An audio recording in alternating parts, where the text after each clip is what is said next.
My coffee had gone cold 3 hours ago. I stared at the architectural rendering on my screen, adjusting the roof pitch for what felt like the 100th time. 3 degrees off. The judges at the citywide competition would notice. They always did. I glanced at the clock. 11:47 p.m. The 8th floor of this Manhattan office building was silent except for the hum of my computer and the distant wail of sirens somewhere in the city below. Everyone else had left hours ago. Even my boss had stuck his head in around 9, told me to go home, get some rest. But this project was my chance. Senior architect. Maybe my own firm someday. I just needed to win this competition. My stomach growled. When had I last eaten? Carmen would lecture me about that tomorrow. My 21-year-old sister had somehow become the responsible one between us, making sure I remembered to take care of myself. 7 years since our parents died in that car accident, and she still worried I'd work myself to death. I hit save and leaned back. The rendering finally looked right.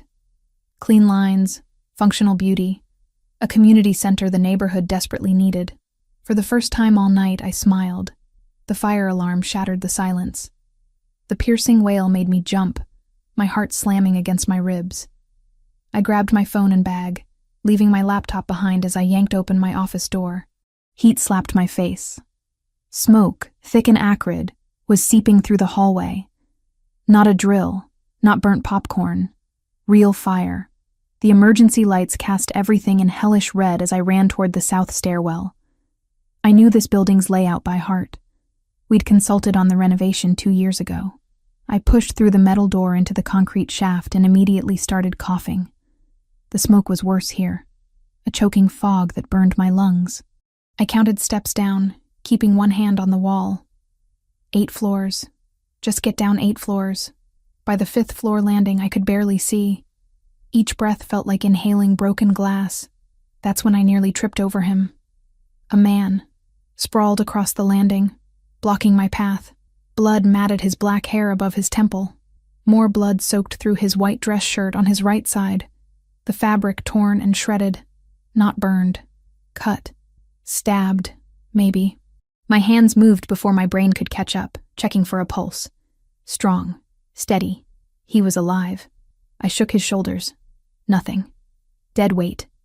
And the flames were climbing up from below, cutting off the main exit. Think like an architect, Valentina. The ventilation shaft. It ran from basement to roof with access panels every 3 floors. If I could get us to the panel on this floor, we could climb up instead of down. But I'd have to drag this unconscious stranger through the 5th floor offices first. I hooked my arms under his armpits and pulled. He was easily 6 feet tall, pure muscle. I weighed 130 pounds soaking wet, but I dug my heels in and pulled again. He moved. Inches, but progress. The 5th floor door wasn't locked. I dragged him through the open office layout, my arms screaming, sweat and tears mixing on my face. The ventilation access was in the northwest corner. I found the metal panel, fumbled with the latch, and it swung open to reveal a maintenance ladder. His eyes opened. Just barely. Blue-gray, even through the smoke haze. His lips moved, forming words I didn't understand. Italian, maybe. "Stay with me," I gasped. "You have to climb." He focused on me then, really looked at me with an intensity that made something electric shoot down my spine despite the circumstances. "Your eyes," he murmured in accented English. "Green. Like a wet, painful cough. Like emeralds. Delirious. Definitely delirious." I got my shoulder under his arm and half carried, half dragged him up that ladder. He helped more than I expected, muscle memory kicking in even semi-conscious. We climbed through smoke and darkness until we reached the roof access. Cold night air hit my face as we stumbled onto the rooftop. I sucked in clean oxygen, my lungs grateful, and laid him down on the concrete. Blood was still seeping through his shirt. The head wound looked bad. I pressed my cardigan against his abdomen, applying pressure. Sirens grew louder. Red and blue lights flashed from the street below. The fire department had arrived. "Help!" I screamed toward the edge. "Up here! We need help!" Within minutes, firefighters appeared through the same roof access we'd used. 2 paramedics rushed over with equipment. "Ma'am, step back. Let us work." I moved aside, trembling now that the adrenaline was fading. One paramedic cut away the man's shirt, revealing a nasty stab wound. The other checked his vitals, called out numbers I didn't understand. "We need to transport now," one said. "He's lost a lot of blood." That's when they appeared. 3 men in dark suits materialized from nowhere, moving with purpose across the rooftop. They weren't firefighters or police. The way they carried themselves, the bulges under their jackets. These men were something else entirely. "We'll take it from here," the tallest one said. His voice was cold, final. The paramedic frowned. "Sir, this man needs immediate medical attention. We have our own medical team waiting." The suited man gestured, and the other 2 moved to lift the injured man. "You're dismissed. You can't just—" One of them flashed something. A badge, maybe, or identification I couldn't see from where I stood. Whatever it was made the paramedics step back, confusion and frustration clear on their faces. I watched, stunned, as they carried him to the roof access. Before disappearing through the door, the injured man's eyes found mine one last time. That same intense gaze, even through pain and blood loss, like he was memorizing my face. Then they were gone. 2 police officers approached me next, notebooks out. "Ma'am, I'm Officer Rodriguez. Can you tell us what happened?" I explained about working late, the fire alarm, finding the man in the stairwell. I described dragging him up through the ventilation shaft to the roof. What I didn't mention was the stab wound, the way those suited men had taken control, or the feeling in my gut that something about this entire situation was very wrong. "Did you know the man you rescued?" "No, never seen him before." "Can you describe him?" "Tall, dark hair, maybe mid-30s, expensive suit." I left it at that. They took my contact information, told me I might need to come in for additional questions. I nodded numbly. All I wanted was to go home, take a scalding shower, and forget this night ever happened. By the time I made it back to my apartment in the Upper West Side, dawn was threatening the horizon. I climbed the 4 flights to my floor, let myself in quietly so I wouldn't wake Carmen, and collapsed on my bed fully clothed. Sleep didn't come. Every time I closed my eyes, I saw those blue-gray eyes staring at me through smoke and blood. The sound of Carmen's voice yanked me from restless half-sleep. "Val? Valentina." I opened my eyes. Sunlight streamed through my window. My phone said 8:07 a.m. I'd been asleep less than 2 hours. "What?" My voice was rough from smoke inhalation. Carmen appeared in my doorway, her curly hair still messy from sleep, but her expression was alert, worried. There are 3 black SUVs parked outside our building, expensive ones, and there are men in suits just standing there, watching. Ice flooded my veins. I scrambled out of bed and moved to the window. Carmen wasn't exaggerating. 3 identical black SUVs lined the street below, and at least 6 men in dark suits stood on the sidewalk.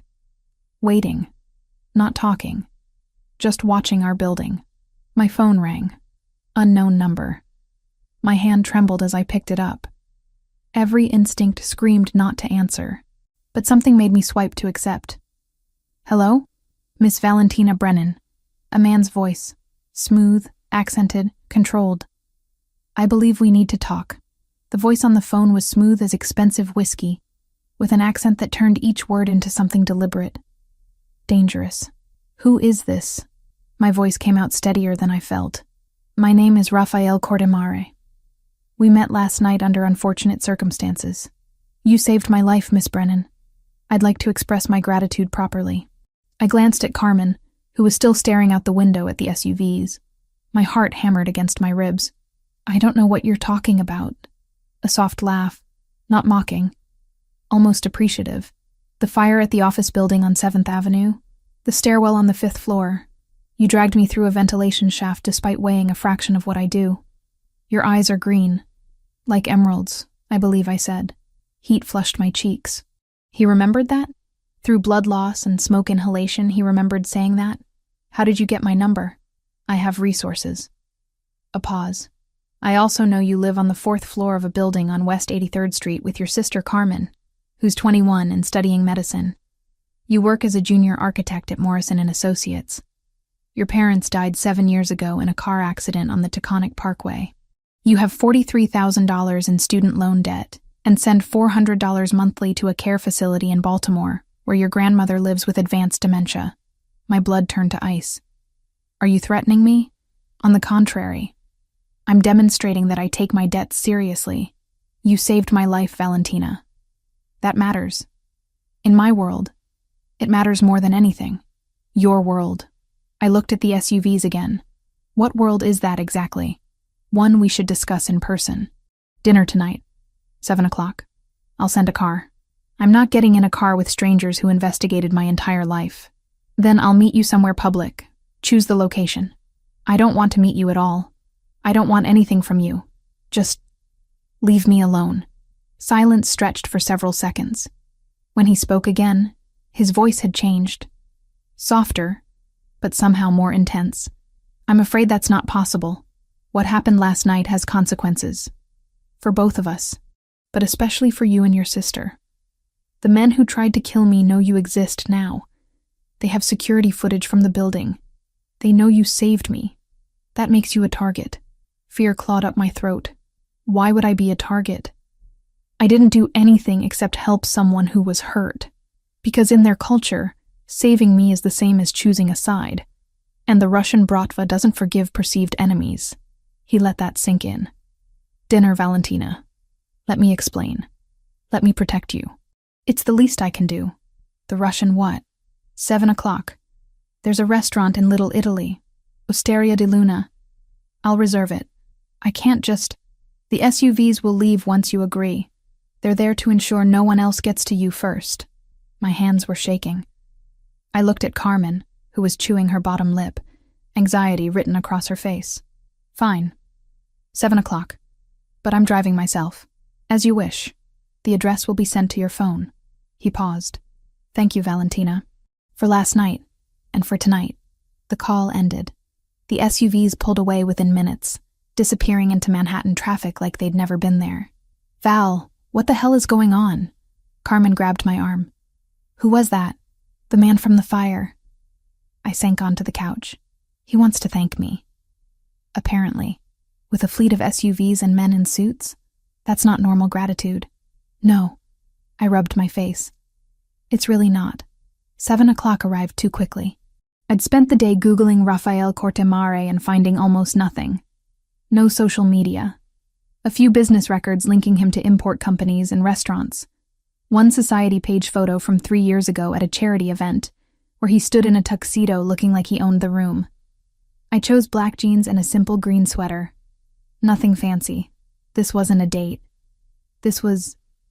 I didn't know what this was. Osteria di Luna was tucked on a quiet street, the kind of place tourists walked past without noticing.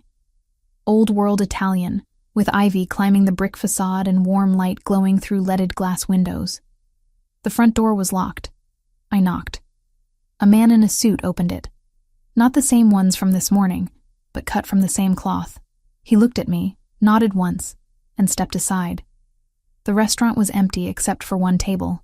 Every other surface had been cleared, chairs stacked, like the place had been closed for a private party of 2. Rafael Cortemare stood from the table as I entered. Seeing him upright, cleaned up, not bleeding or unconscious, stole my breath. He was taller than I remembered. 6'2", maybe 6'3". His black suit was immaculate, tailored to perfection. His hair was combed back from his face, still damp like he'd recently showered. Those blue-gray eyes tracked me across the room with the same intensity I remembered from the rooftop. A small bandage covered his temple where the head wound had been. He moved carefully, like his ribs hurt. The stab wound, probably. But he didn't show pain, just control. Valentina. He said my name like he was tasting it. Thank you for coming. Did I have a choice?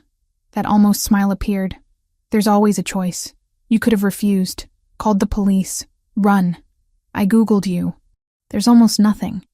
I prefer privacy. Or you scrub the internet clean. I stayed near the door. Who are you, really? He gestured to the table. Sit. Let me explain. Against my better judgment, I crossed the room and sat. He took the chair across from me. A waiter appeared from nowhere, pouring wine I hadn't ordered. I run an organization, Raphael began. Import, export, restaurants, real estate. Some of my business is legitimate, some isn't.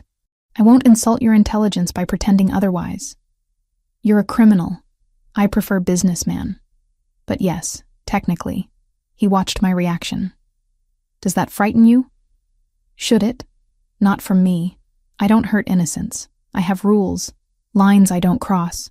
His fingers drummed once on the table. The men who attacked me last night don't share those rules. They're Russian, Bratva, organized crime from Moscow trying to take over territory on the East Coast.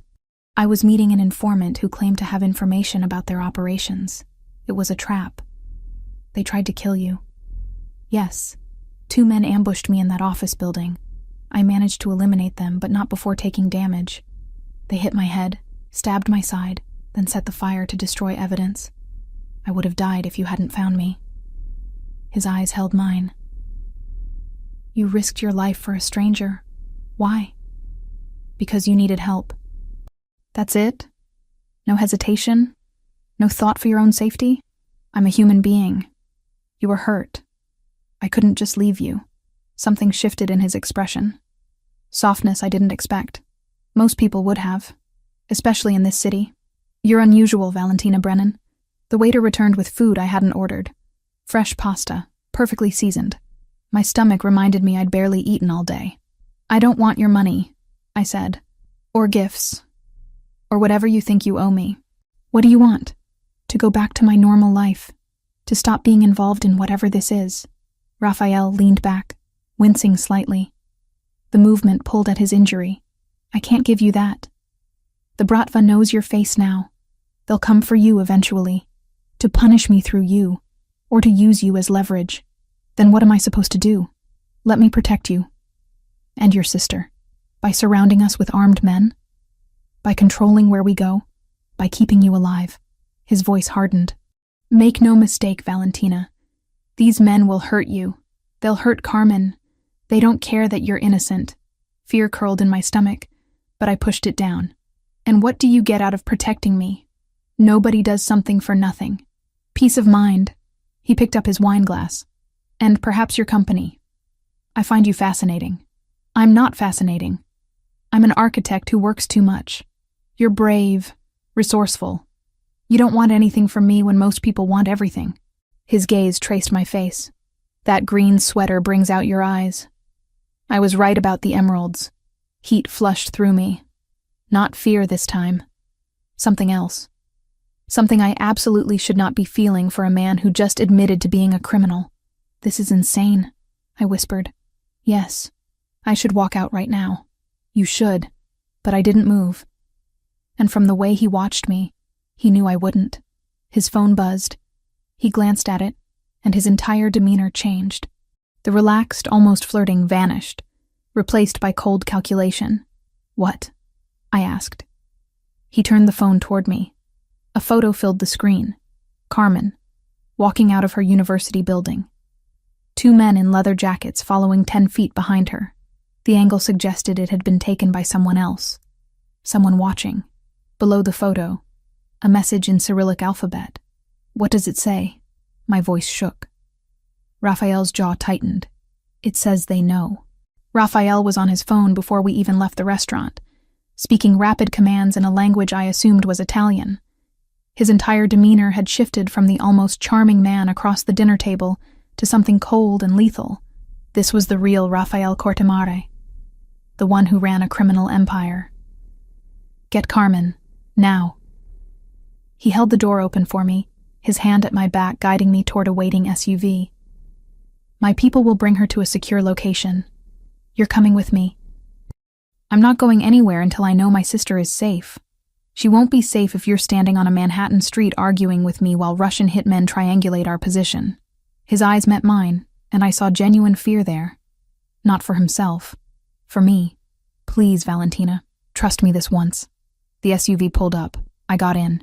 The drive to Long Island was silent except for Raphael's phone calls. He switched between English and what I now recognized as Italian, coordinating movements like a general preparing for war. I caught names: Gabriel, Sophia, Elena, People in his organization, apparently loyal enough to mobilize at midnight. "Where are we going?" I finally asked. "My home. It's the most secure property I own. Walls, cameras, armed guards. The Bratva won't get within a mile without me knowing. For how long?" "Until I eliminate the threat." He said it so matter-of-factly. "Until I eliminate the threat."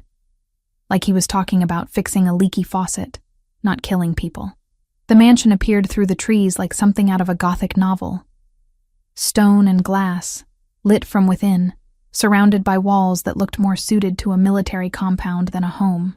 Guards stood at the gate, nodding as we passed through. Raphael helped me out of the SUV. His hand lingered on mine, warm and steady. "Welcome to my home. This isn't a home. It's a fortress. It needs to be." He led me inside. The foyer was massive, all marble and dark wood. Tasteful, expensive. Nothing like I expected from a mob boss. "Your sister will be here soon. Gabriel is with her." As if on cue, another SUV pulled up. Carmen burst through the front door, her eyes wild with panic, and threw herself into my arms. "Val, what the hell is happening? These men showed up at my dorm and said I was in danger. They wouldn't let me call you. They just put me in a car and—" "I know. I'm sorry." I held her tight. "It's complicated." A woman entered behind Carmen. Late 40s, silver-streaked black hair pulled back severely, wearing a suit that screamed competence and danger. She moved like someone who'd seen violence and wasn't afraid of it. "Sofia Montesani," Raphael introduced. "My advisor and most trusted associate." Sophia's dark eyes assessed me thoroughly. "So you're the woman who saved his life." I didn't know who he was at the time. Lucky for him. Sophia turned to Raphael. "Gabrielle is sweeping the perimeter. Elena is monitoring all communications. We've picked up increased Bratva chatter in the last hour. They know about the girls." "How?" Raphael's voice dropped to something dangerous. "Someone at the hospital recognized Carmen from security footage. They've been watching her for days, waiting to see if we'd move her." Sophia's gaze flicked to me. "When you showed up at the restaurant tonight, they confirmed you were both targets." My blood ran cold. "Days? They've been following my sister for days. This is your fault." Carmen's voice shook with fury. She pulled away from me, glaring at Raphael. "She saved your life and now we're hunted because of it." "Yes." Raphael didn't flinch from her anger. "That's exactly what happened, and I take full responsibility, which is why you're both under my protection now. We don't want your protection. We want our lives back. That's not possible anymore." Sophia's tone was blunt, but not unkind. "The Bratva doesn't forgive. They'll use you to hurt him, or they'll kill you just to prove a point. Your only option is to accept his help."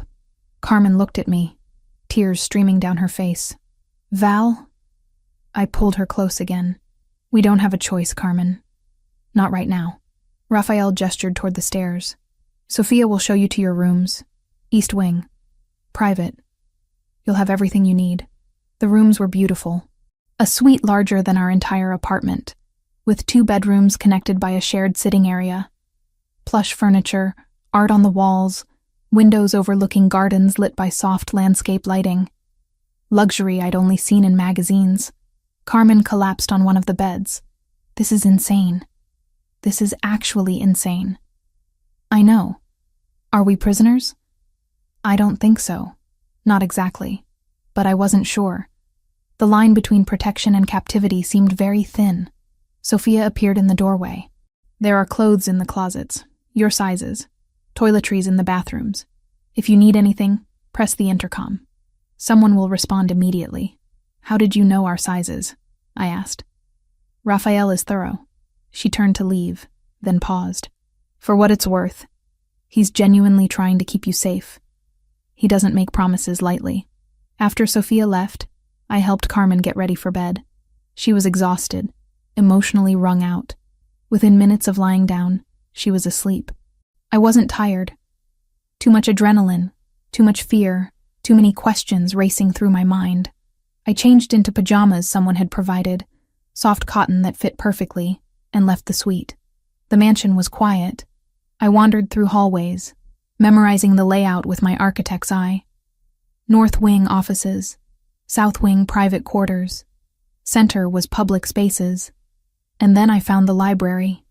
Floor-to-ceiling books, leather furniture, a fireplace crackling with dying embers, and Raphael, sitting in a wing-backed chair with a crystal tumbler of amber liquid, staring into the flames.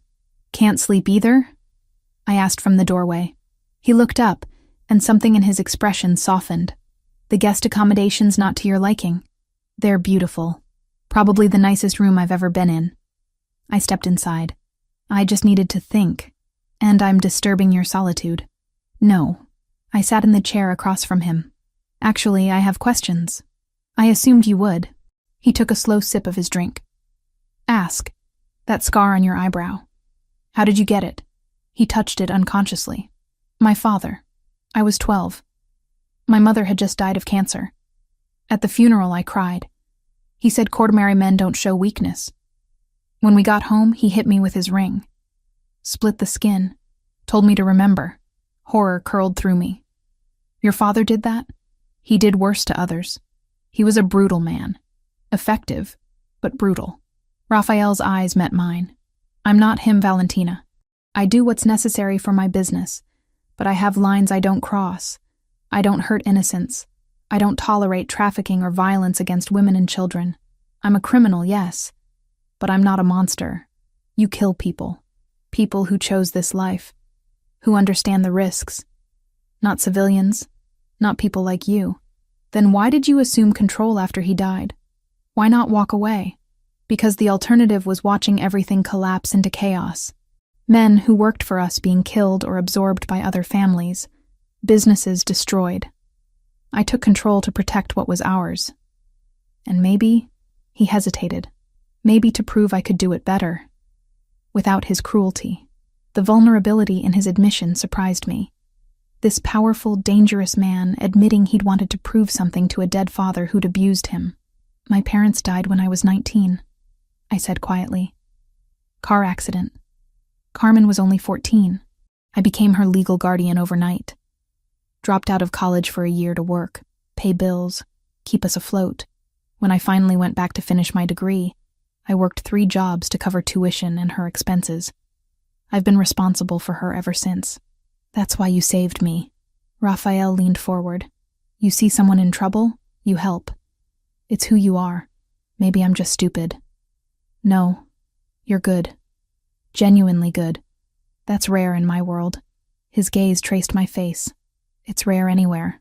The moment stretched between us, charged with something I didn't want to name. He was a criminal. A killer. Everything logical said I should fear him.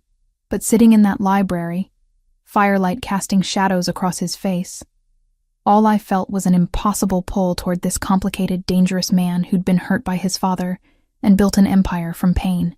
Gabriel appeared in the doorway, his expression urgent. "Boss, Sophia got intel from Elena.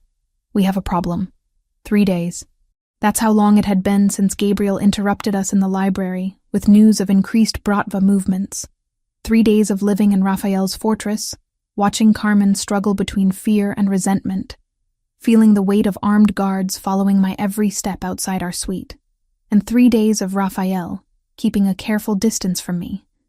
Professional, polite, nothing like the man who'd shared vulnerabilities over firelight, whose gaze had traced my face like he was memorizing it.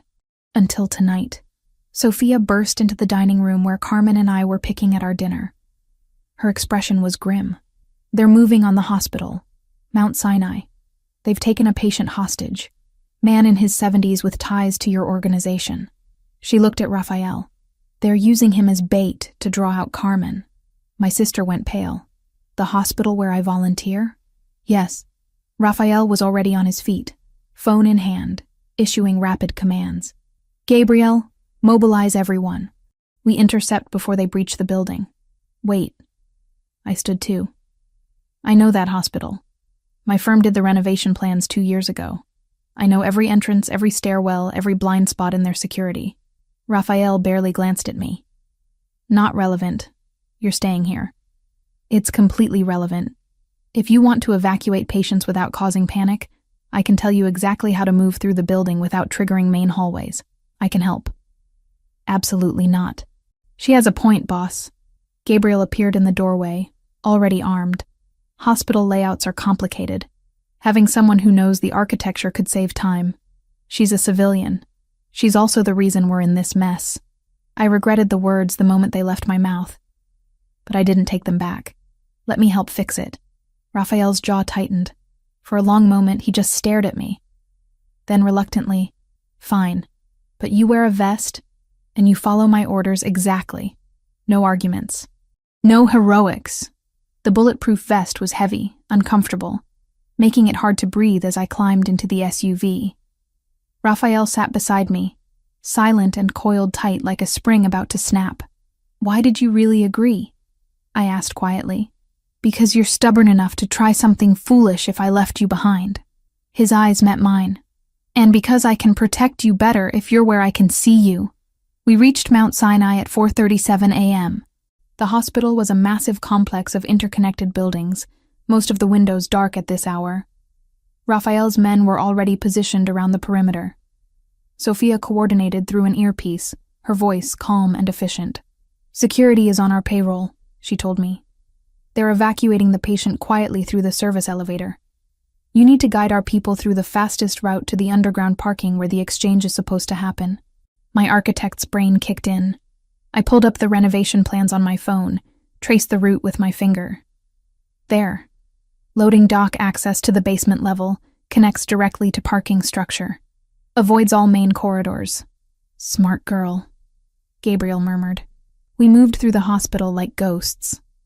I led 6 of Raphael's men through maintenance corridors I'd memorized from blueprints, past sleeping patients and skeleton crew nurses who never noticed us.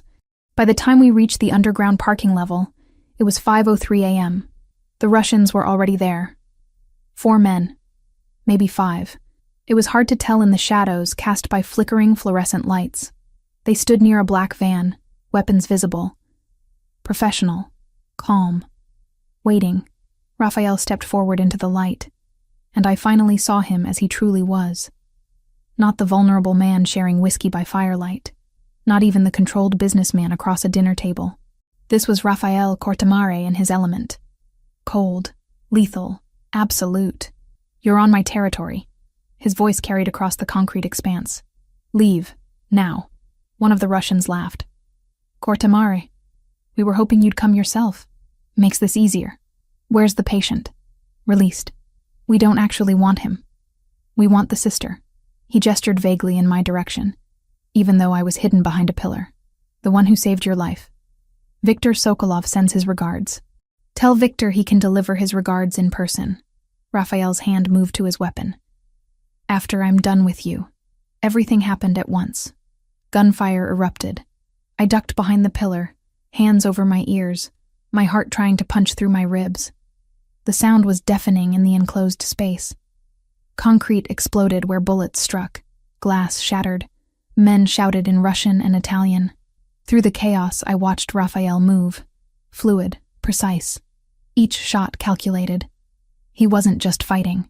He was conducting a lethal symphony, his men moving in perfect coordination around him. This was what true power looked like. Not wealth or influence. This. Command over life and death. I saw the ricochet before I understood what was happening. A bullet struck the metal frame of a parked car, angled wrong, bounced toward me at impossible speed. Raphael was there. I didn't even see him move. 1 second he was 20 feet away. The next he was in front of me, his body between mine and the bullet. It caught his left arm, tearing through his jacket, leaving a streak of red in its wake. He didn't even flinch. Stay down, he growled, then returned fire. The Russians retreated when more of Raphael's reinforcements arrived. 2 were captured. The others escaped into the early morning darkness. Back at the mansion, I found Raphael in the library. He'd removed his jacket, his white shirt sleeves soaked red. He was trying to examine the wound himself, his face tight with controlled pain. Let me. I grabbed the first aid kit Sophia had left on the side table. Sit down. It's nothing. It's a bullet wound. Sit. He obeyed surprisingly. I cleaned the blood away carefully. The bullet had carved a groove along his bicep. Deep, but not catastrophic. Still, Seeing his blood on my hands made something twist painfully in my chest. You could have been killed. My hands trembled as I applied antiseptic. So could you. That bullet was meant for your head. His uninjured hand caught my wrist, steadying me. I promised to keep you safe, Valentina. His fingers were warm against my pulse point. I could feel my heartbeat hammering against his touch. We were too close. I could see gold flecks in his blue-gray eyes, see the tension in his jaw, the way he was breathing just slightly too fast. Thank you. The words came out barely above a whisper. For saving me. Always. His thumb moved against my wrist, a gentle stroke that sent electricity up my arm. I will always... Sophia appeared in the doorway. Raphael released me instantly, and I stepped back, suddenly aware of how intimate the moment had been. Interrogations complete, Sophia said, her sharp eyes noting our positions. You need to hear this, Raphael. The library suddenly felt too small. The information Sophia delivered was worse than I'd imagined. Viktor Sokolov wasn't just fighting a territorial war. He was systematically eliminating every Italian organization on the East Coast, creating a Russian monopoly. And the Kortemar family was his primary target because they controlled the port of New York, essential for international smuggling operations. There's more, Sophia continued. Elena hacked their encrypted communications. Sokolov has someone inside your organization, an informant, someone close to you. Raphael's expression went arctic. Who? We don't know yet. But whoever it is has been feeding the Bratva information for months, including the location of every safe house, every movement, every vulnerability. Sophia's gaze flicked to me, including when you brought Valentina and her sister here. The implications crashed over me like ice water. Someone in this house, someone Raphael trusted, was betraying us all. Paranoia was a living thing inside Raphael's mansion. 3 days since the hospital shootout, and trust had become a luxury none of us could afford. I watched Raphael move through his own home like a predator in uncertain territory, suspicion shadowing every interaction with his men. He trusted only Gabriel and Sophia now. They investigated quietly, methodically, searching for the traitor who'd been selling us out for months. The rest of the organization operated under a cloud of scrutiny, every conversation monitored, every movement tracked. Carmen spent most of her time in our suite, alternating between anger and fear. I couldn't blame her. She'd gone from pre-med student to prisoner in a criminal's fortress. But when she looked at me, really looked at me, I saw something else in her expression. Recognition, maybe.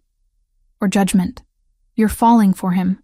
She said it on the 4th morning, watching me stare out the window toward the gardens where Raphael was walking alone. That's ridiculous. Is it? You light up when he walks into a room. You find excuses to be where he is. Carmen crossed her arms. Val, he's a criminal, a killer. I know what he is. Do you? Because from where I'm standing, you're forgetting why we're here. We're not guests. We're liabilities he's managing. Her words stung because part of me feared she was right. But another part, the part that remembered firelight conversations and the way Raphael had thrown himself in front of a bullet meant for me, that part knew it was more complicated than liability management. Raphael gave me space to explore his world during those 3 days. He showed me the legitimate businesses first. A chain of Italian restaurants that actually served incredible food. An import company dealing in wine and olive oil, all properly licensed and taxed. Real estate holdings across the city, including the building where my firm had offices. You own my office building? I'd asked, surprised. I own many buildings in Manhattan. It's good investment. Legal profit. He'd smiled slightly. Not everything I do is criminal, Valentina. But he didn't hide the rest. The warehouse where shipments arrived at odd hours. Containers holding more than just wine. The club in Tribeca where money laundered through nightly receipts. The protection payments from business owners who paid to avoid problems Raphael's own men would create if they refused. He showed me his world with brutal honesty. Not glorifying it, not apologizing for it. Just letting me see. Why are you showing me all this? I asked one evening, as we stood in his office overlooking the estate grounds. Because if you choose this, choose me. You should know exactly what you're choosing. His hand rested near mine on the window frame, not quite touching. I won't lie to you, Valentina. Not about who I am or what I do. That night, unable to sleep, I found myself on the second-floor balcony. The moon was full, casting silver light across the gardens I'd been sketching designs for all week. A distraction from fear, a way to feel useful. You're always awake when you should be sleeping. Raphael's voice came from behind me. I turned. He stood in the doorway, dressed casually in dark slacks and a white shirt, sleeves rolled to his elbows. Less armor than usual. More human. So are you. I have an empire to protect. What's your excuse? A sister to worry about, and a life that's completely fallen apart. I held up my sketchbook. This helps. Designing something beautiful even when everything feels chaotic. He moved closer, looking at my drawings. The garden redesign I'd imagined for his property. More organic than the current geometric layout. Softer edges. Hidden spaces for privacy. Beauty mixed with function. You see potential where others see only what exists. His finger traced one of my sketches. You'd transform this place. Gardens are about growth, change, evolution. I met his eyes. Even in dark soil, beautiful things can grow. The metaphor wasn't lost on either of us. Teach me something, I said suddenly, about your heritage, your language. What do you want to know? Tell me what you think when you look at me.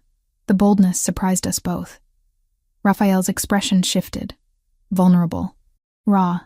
I think you're the most dangerous thing that's ever entered my life. Not because you threaten me. Because you make me want things I have no right wanting. You make me believe I could be more than what my father made me. The air between us crackled with tension that had been building for days. Weeks, maybe. Since that first moment on the rooftop when smoke-filled eyes had met mine. Raphael, he kissed me. Not gentle, not tentative. Deep and consuming, like he was drowning and I was oxygen. His hands cupped my face, angling my mouth to his, and I melted into him completely. Every rational thought evaporated. There was only this, only him, only the way my body recognized his, like coming home to something I'd been searching for my entire life. When we finally broke apart, both breathing hard, his forehead rested against mine. I can't do this to you, he whispered. You deserve someone clean. Someone who won't wake you with nightmares or put you in danger just by loving you. Someone better than me. I grabbed his shirt, fisting the fabric, keeping him close. Stop deciding what I deserve. I'm 27 years old, Raphael. I've raised a sister since I was 19. I've worked 3 jobs while finishing my degree. I've survived loss and debt and impossible choices.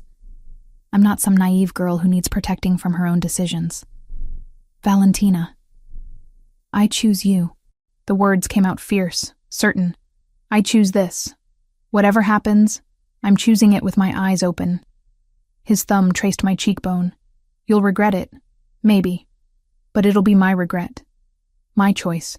He kissed me again. Softer this time. Reverent. Like I was something precious he was afraid of breaking. A crackling sound interrupted us. Raphael's radio, clipped to his belt. Elena's voice, urgent and tinny. Boss. Now. We found him. Raphael pulled away immediately. All business again. But his hand caught mine, squeezed once, before he pressed the radio button. Talk to me. The traitor. It's Adriano Luminari. I watched Raphael's face transform. Cold. Lethal. You're certain? Positive. Elena traced encrypted communications back to his phone. He's been feeding the Bratva everything for 8 months. Since... Sophia's voice cut in. Since you initiated the territorial push that got his brother killed. Where is he now? That's the problem. Elena's voice was grim. He just sent a message to the Russians.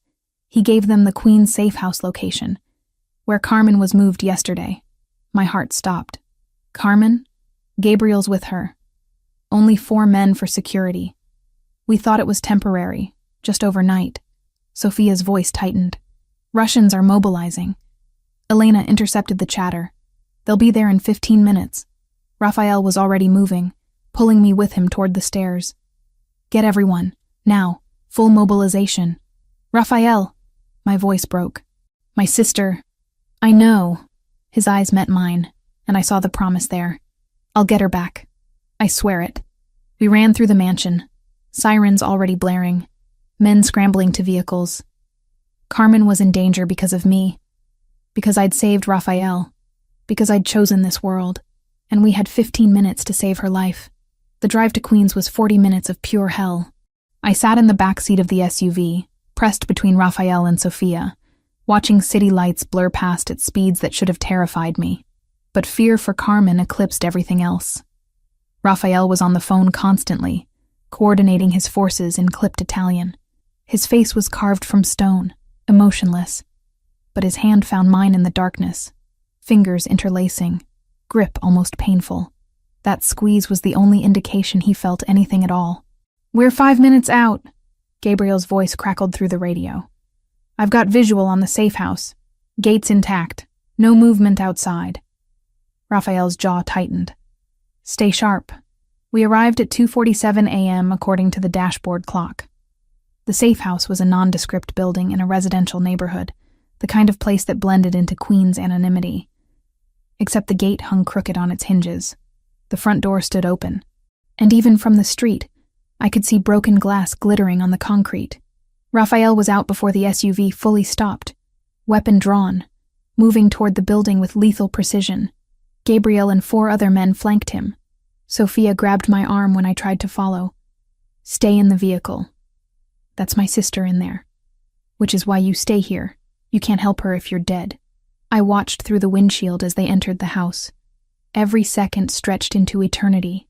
Then Raphael emerged, supporting Gabriel. Blood streaked Gabriel's face from a gash above his eye. He was conscious but staggering.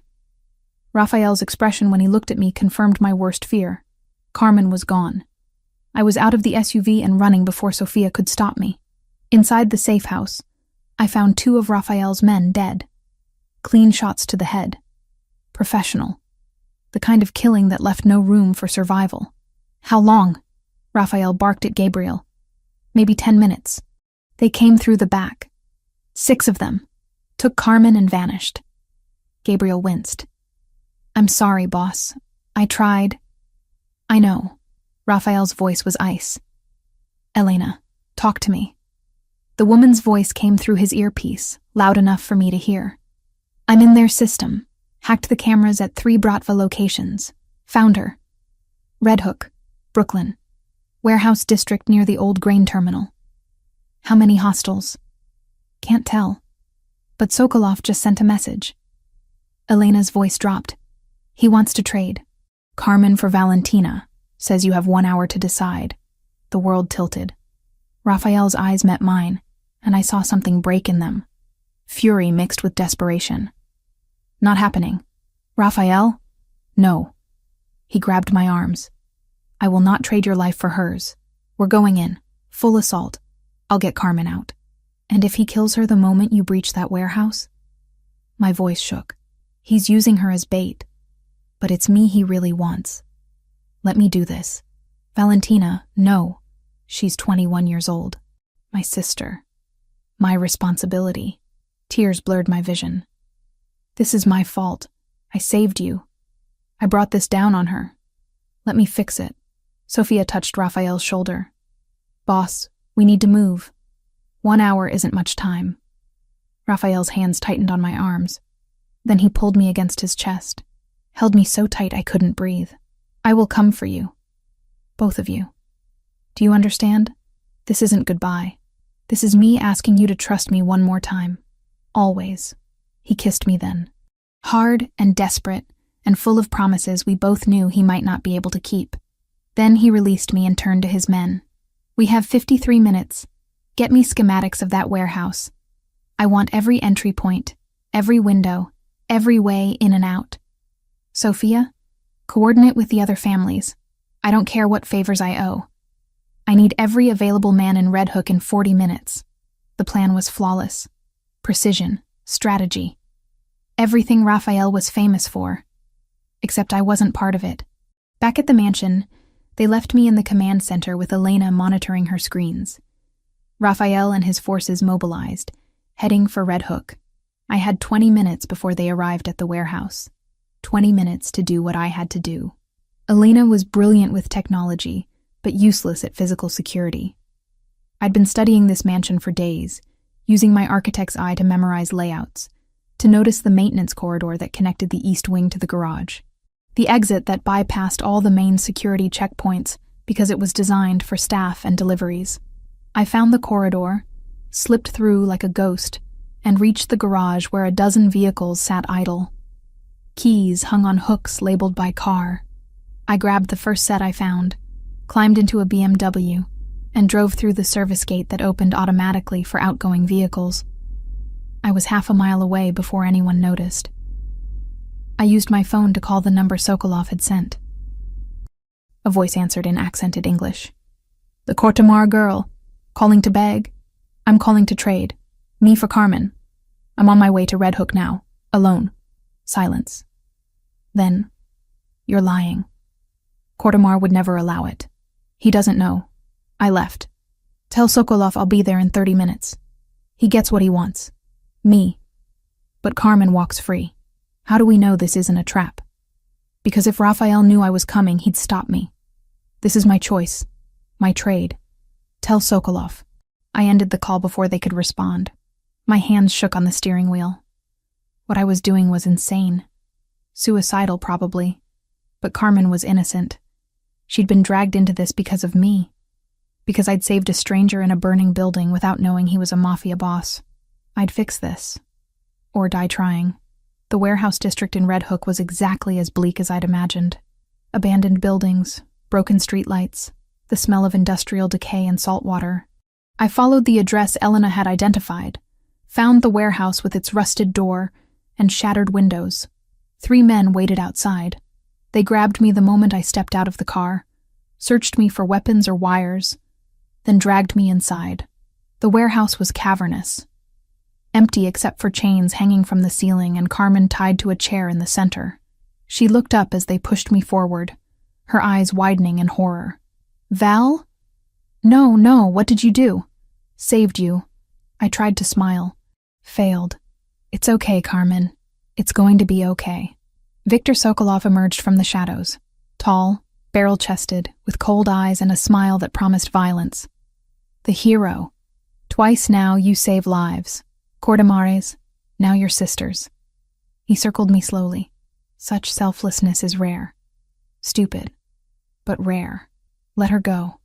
That was the deal. The deal was you for her. But perhaps I keep both. Use you to destroy Kortemair completely. Or perhaps you die in the next 30 seconds. Raphael's voice cut through the warehouse like a blade. He stepped into the light, weapon raised, with what looked like 40 men fanning out behind him. I'd never seen anything more beautiful or terrifying in my life. Sokolov's men raised their weapons. For one heartbeat, the entire warehouse balanced on the edge of massacre. "You bring an army to a hostage exchange?" Sokolov laughed. "Predictable, Kortemare. You threaten what's mine." Raphael's eyes never left Sokolov.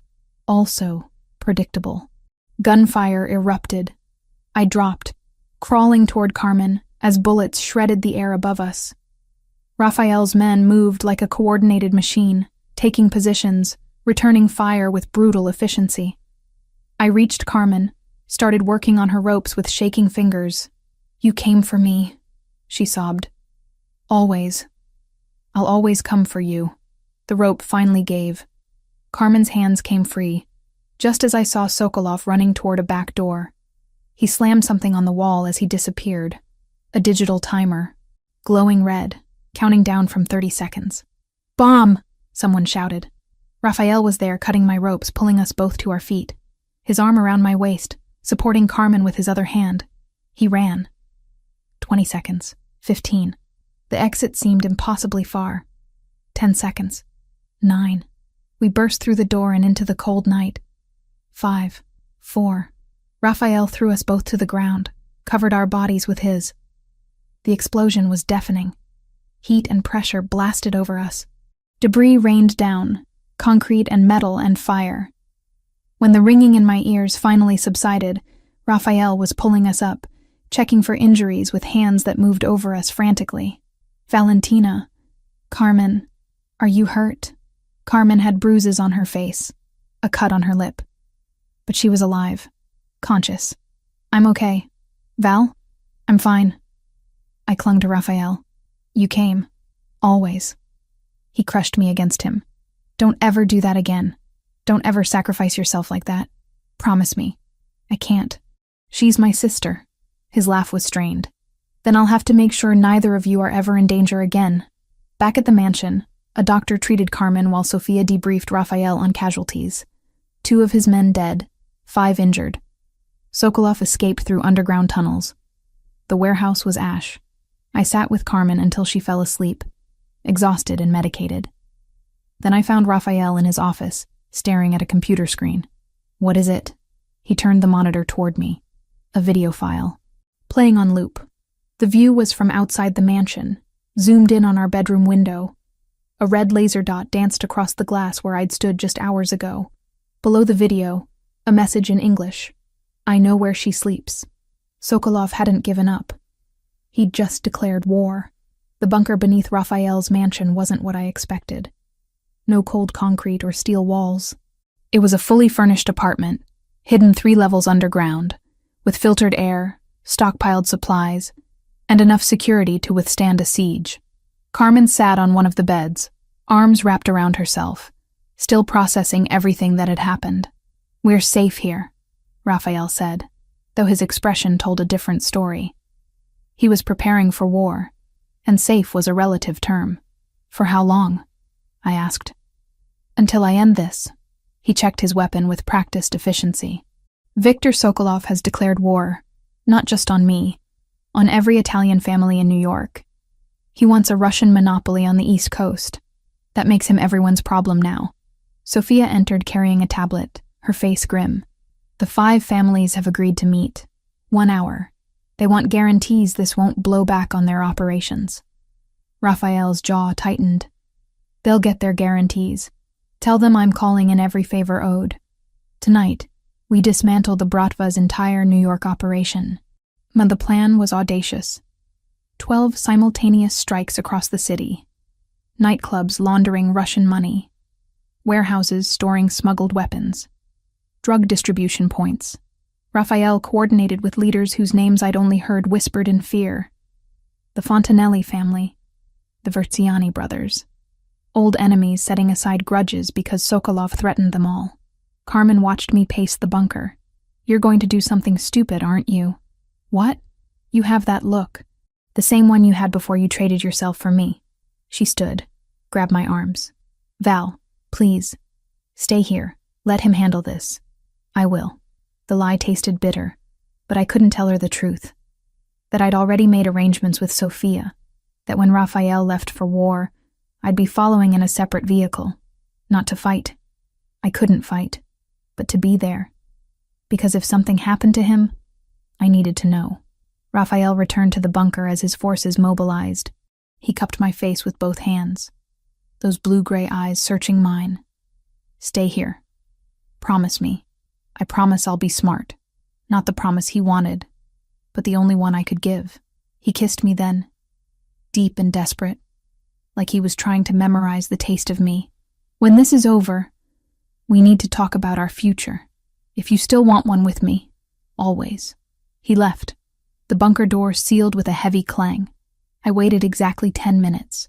Then I pressed the emergency release Sophia had shown me, the one that bypassed the main security protocols.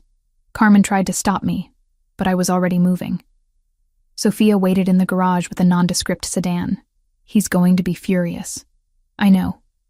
I climbed in. But I can't sit in a bunker while he might be dying. The city transformed into a war zone that night. Elena coordinated through encrypted channels, her voice calm despite the chaos. Strike teams hit 12 locations simultaneously at 10 p.m. The precision was terrifying. Raphael's men moved like ghosts, dismantling Sokolov's empire piece by piece. But Sokolov wasn't at any of the locations. Elena tracked him through security cameras, following his movements across Brooklyn until he reached Red Hook.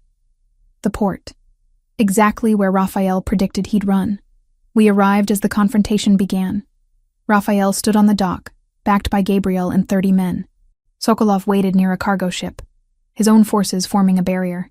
Between them, 50 feet of concrete, and the knowledge that only one man would walk away. Kordamare, Sokolov's voice carried across the distance. You've cost me everything tonight. My operations, my money, my reputation. You threatened what's mine. Raphael's voice was ice. Did you think there wouldn't be consequences? I'm leaving. Back to Russia.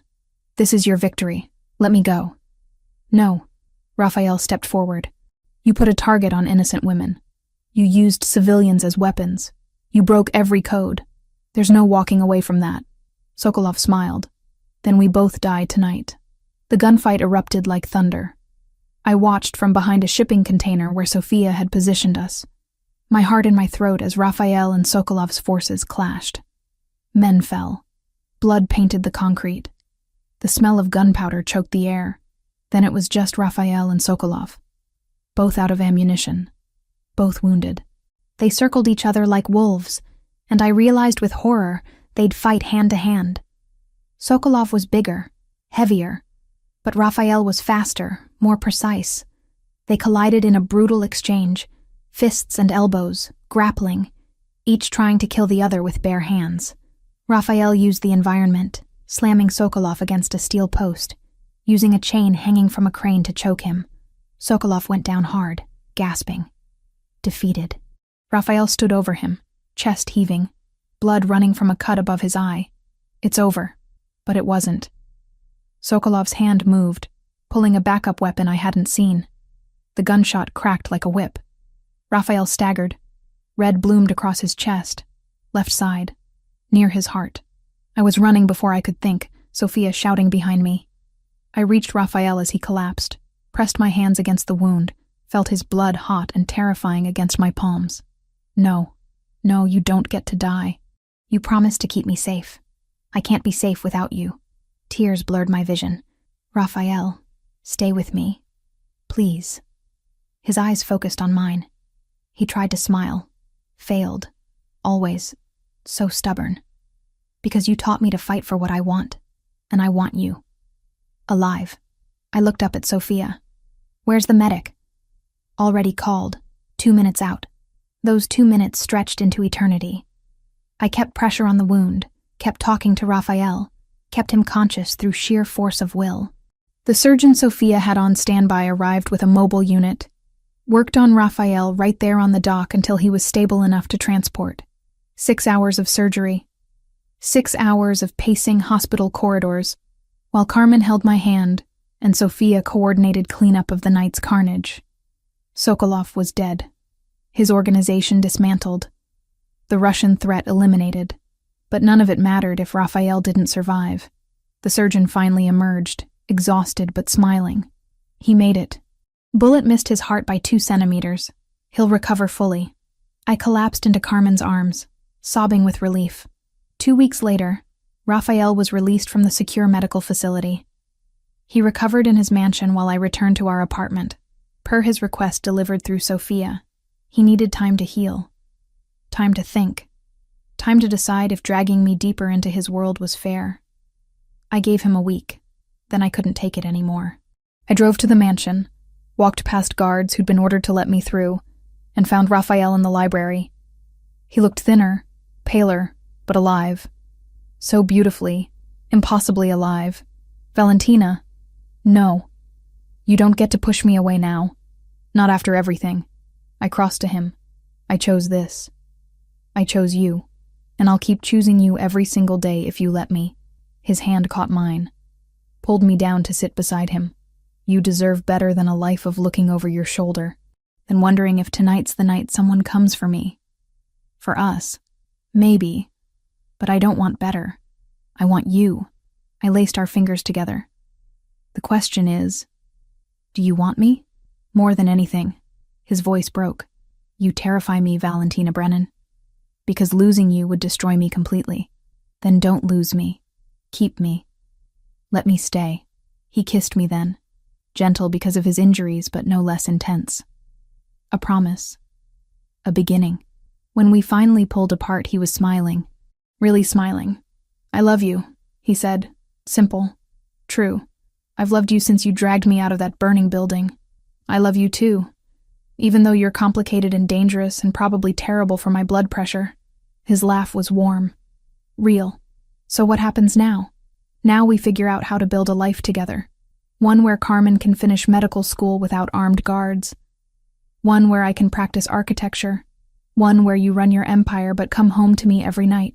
That's a tall order. You're Rafael Cortemare. You've built an empire. Surely you can build a life.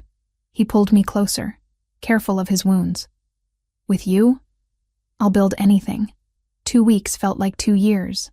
I moved through my apartment like a ghost, going through motions that used to define my life. Work. Sleep. Worry about Carmen. Repeat. Except now every routine felt hollow, like I was playing a role in someone else's story. Carmen was seeing a therapist 3 times a week. Processing trauma, the doctor called it. She'd gone back to her classes, though I noticed the discreet SUV that followed her to campus each morning. Raphael's doing, though he communicated everything through Sophia now, keeping his distance, giving me space I never asked for. You should call him, Carmen said one evening, watching me stare at my phone for the 100th time. He doesn't want to hear from me. He almost died saving us. I think he wants to hear from you. She crossed her arms. Val, I was wrong before. About judging you for falling for him. After everything he did, the way he mobilized an entire city to get me back, the way he looked at you on that dock. She trailed off. That's not just protection. That's love. It doesn't matter. His world is too dangerous. He knows it. I know it. But even as I said the words, I didn't believe them. On the 3rd Thursday, I couldn't take it anymore. I drove to Little Italy, to Osteria di Luna, where Raphael had taken me for our first real conversation. The same restaurant that had been closed just for us, where I'd first glimpsed the man beneath the armor. It was open to the public now. I asked for a table, was seated near the window. The same table where we'd shared wine and truths. I ordered pasta I didn't want.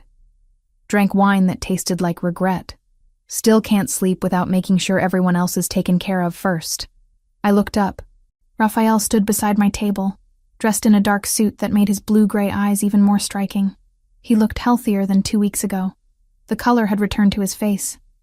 But something in his expression was cautious, uncertain, like he wasn't sure I'd want him here. Raphael. His name came out breathless. What are you doing here? Sophia told me you were here. I couldn't stay away. He gestured to the empty chair. May I? I nodded, not trusting my voice. He sat slowly, carefully. Still healing. I've been trying to give you space, to let you reconsider everything, to realize you deserve better than a life with me. Stop telling me what I deserve. I tried. His smile was sad. For 2 weeks I tried to convince myself you'd be safer, happier without me, that the right thing was to let you go back to your normal life. But I can't lie to myself anymore, Valentina. I don't want to let you go. Then don't. It's not that simple. My world will always be dangerous. There will always be enemies. Always threats. I can minimize them, but I can't eliminate them completely. You'd be choosing a life of looking over your shoulder. I'd be choosing you. I reached across the table, took his hand. I've spent 2 weeks pretending I could go back to who I was before that fire. Before you. And I can't. You changed me, Raphael. You showed me that I'm stronger than I thought. Braver. That I can face impossible things and survive. You showed me I could be more than what my father made me. His thumb traced circles on my palm. That I could build instead of just destroy. That I could love someone more than power. So what happens now? He was quiet for a long moment. When he spoke, his voice was steady but vulnerable in a way I'd never heard. I can't offer you safety. I can't promise there won't be danger. But I can promise you choice. Real choice, Valentina. You want to keep working as an architect? I'll support that. Want your own firm? I'll invest. Want to stay in your apartment? Keep distance from my business? We'll figure it out. Want children someday or never? Your decision. The only thing I can't offer is the choice of me not loving you. That's already been decided. Tears blurred my vision. I choose you. Every day. Every risk. Every danger. I choose us. He stood, pulled me up with him, and kissed me right there in the restaurant. Deep and sure, and full of promises we'd spend a lifetime keeping. Around us, other diners pretended not to stare. I didn't care. Nothing existed except this man who'd saved me, as surely as I'd saved him. 6 months later, I stood on the balcony of a house I'd designed from scratch. Not in Long Island. Westchester instead, 45 minutes from Manhattan, surrounded by trees that would turn spectacular colors in autumn. The house blended security with beauty. Reinforced walls hidden behind elegant stonework. Bulletproof windows that let in streams of sunlight. Guard posts camouflaged as garden structures. It was a fortress that felt like a home. Raphael came up behind me, wrapped his arms around my waist, rested his chin on my shoulder. "What are you thinking about? How strange life is. 6 months ago, I was working late in an office building. Now I have my own firm. I live in a house I designed with the man I love. And I'm actually happy. You earned every bit of it." He pressed a kiss to my temple. "Your first commission came through, by the way. The community center in Little Italy. They approved your designs." I turned in his arms. "Really?" "Really. Sophia said it's brilliant. Contemporary design that honors the neighborhood's history." Pride shone in his eyes. "You're going to transform that neighborhood, Valentina. We're going to transform it. Your funding made it possible. Our partnership." He smiled. "In business and everything else." Carmen's laughter drifted up from the gardens below. She was walking with Gabriel, their heads close together, her hand in his. She'd finished her semester with honors, was thriving in her pre-med program despite everything, and she'd found something real with Gabriel. Not the violence and danger, just a good man who made her laugh. "You know she's going to end up marrying him," I said. Gabriel already asked my blessing. Raphael's smile widened. "I told him only if he promised to treat her better than I treated you at the beginning. You've more than made up for that." I stretched up to kiss him. Every single day. His arms tightened around me. "I love you, Valentina Brennan. More than I thought I could love anything. I love you too. Even though you're complicated and dangerous and occasionally drive me crazy. Only occasionally? I'm being generous." He laughed, the sound warm and free. The laugh of a man who'd found peace in chaos, who'd learned to build a life instead of just survive one.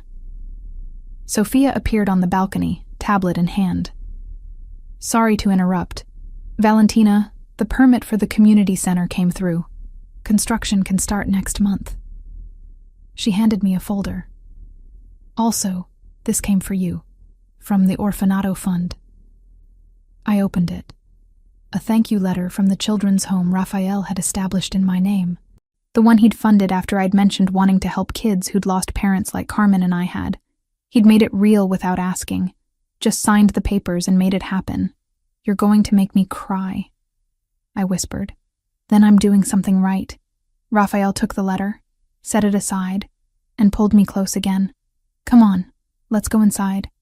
I want to show you the plans for the wine cellar renovation.